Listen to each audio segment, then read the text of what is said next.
Welcome to the Learning Pines YouTube. We hope this video helps. You start by opening both workbooks so Excel can establish a live connection. Save each file immediately to lock file paths.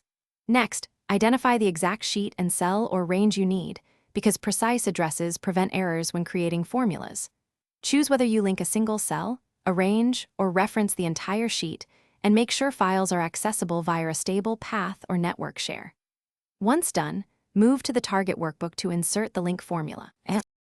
You place the cursor in the target cell, type an equals sign, then switch to the source workbook and click the exact cell or highlight the range you want. Excel writes the reference automatically. If you need a reference to a workbook that may be closed later, craft the full path and workbook name inside single quotes and brackets like C/folder/file. XLSX sheet, A1. Once you have a pattern, you can copy the formula across rows or columns to fill multiple. You finish by saving both workbooks and testing the connection. Close the source, then reopen the target to confirm links update.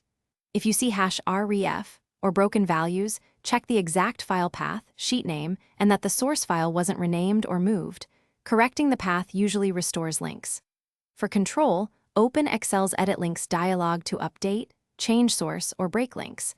Make sure automatic updates are enabled if you want live refresh, or set manual if you prefer stability. Thanks for watching.